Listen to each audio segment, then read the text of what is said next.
झिंझिण्यांपासून त्वरित आराम मिळवा सेन्सोडाइन रॅपिड रिलीफ बरोबर. बुलढाण्याचे आमदार संजय गायकवाड आपल्यासोबत आहेत. हो, तुम्ही दुसऱ्यांदा निवडून आलात, काय वाटतं? कमी फरकाने या ठिकाणी निवडून आलात, निसटता विजय झाला, विकासाला मतदान केलं नाही नागरिकांनी असं वाटतं? नाही, लोकांनी जास्त पैसा, दारू, मटण यालाच जास्त प्राधान्य दिलं. एवढी विकास कामं महाराष्ट्रात कुठे नाही एवढी बुलढाण्यामध्ये झाली. आणि अनेक जण म्हणायचे भाऊ एवढी कामं 70 वर्षात पाहिली नाही, आम्ही असा आमदार पाहिला नाही. पण अचानकपणे पैशाचा खेळ इतका प्रचंड मोठा झाला, विरोधी पक्षाकडनं 60-70 कोटी रुपये फेकले आणि त्याच्यामुळे मला निवडणूक जड गेली. आता शेवटी विजय असतो, जो जिता व सिकंदर आहे. त्याच्यामुळे निसटता का होईना. आणि महाराष्ट्रात असे अनेक झाले, अनेक लोकांचे फार 100-150 मते पण विजय झाले.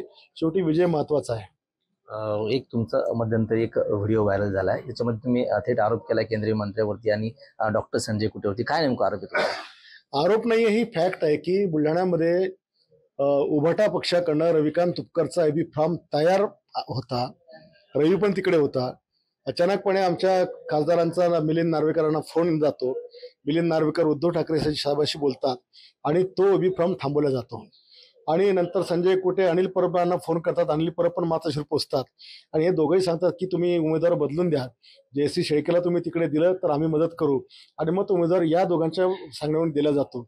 मला हेच म्हणायचं की आमच्या खासदारांनी किंवा आमच्या संपर्क नेत्याने असं का वागावं, किंवा भाजप महायुतीतल्या आमदारांनी असं का वागावं. आज संजय कुटेंच्या घरी जयश्रींची मिटिंग झाली, माझ्याकडे सगळी रिपोर्टिंग आहे.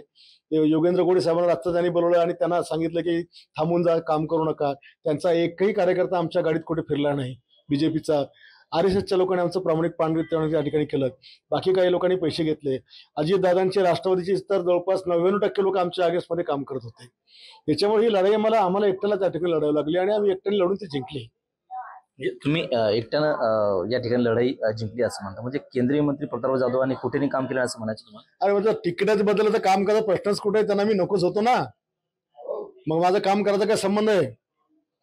त्यांनी खुल्याम तिकडे माझ्या विरोधात तिकीट मागितलं आणि सगळ्या एकही फोन किंवा एकाही व्यक्तीला त्यांनी सांगितलं की मला मतदान करावं.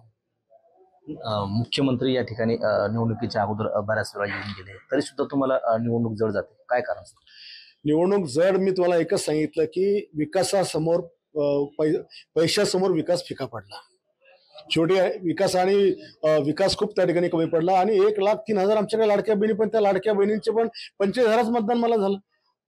लाडक्या बहिणींनी पण पाहिजे तशी साथ आम्हाला दिली नाही. बाकी ठिकाणी खूप चांगली साथ बहिणींनी दिली, पण इकडे काय कारण काही कळलं नाही.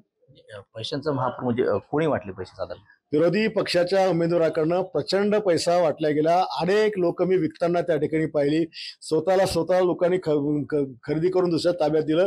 त्याच्यामुळे ऐन वेळेवर मला ही निवडणूक मध्ये टसल झाली. अन्यथा ही निवडणूक पहिल्यापासून एकतर्फी झालेली होती.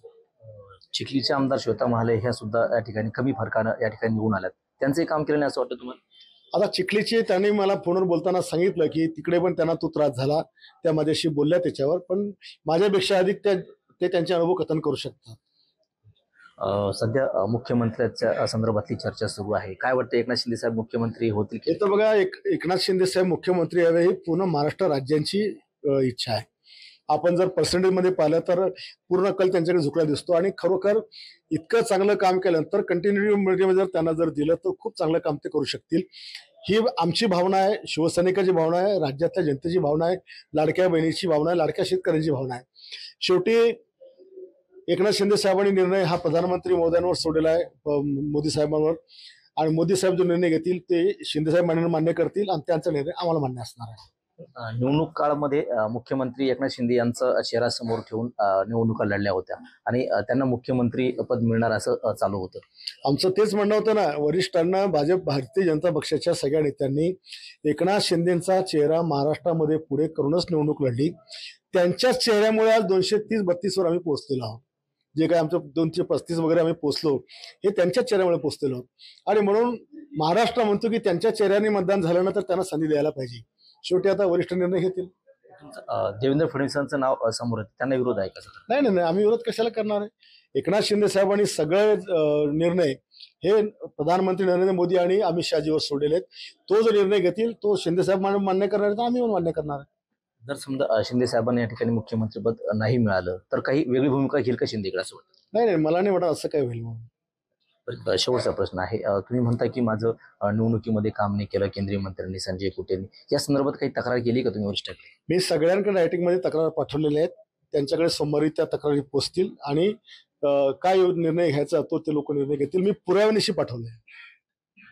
नक्कीच. तर हे होते बुलढाण्याचे आमदार संजय गायकवाड. कॅमेरामन नीरज देशमुखसह गणेश सोळंकी, TV9 मराठी, बुलढाणा.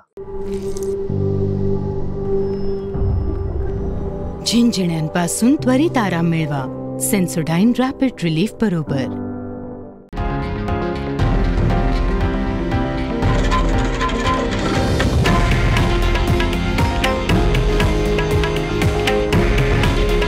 हे आहे देशातील नंबर 1 न्यूज नेटवर्क आणि आपण पाहत आहात TV9 मराठी.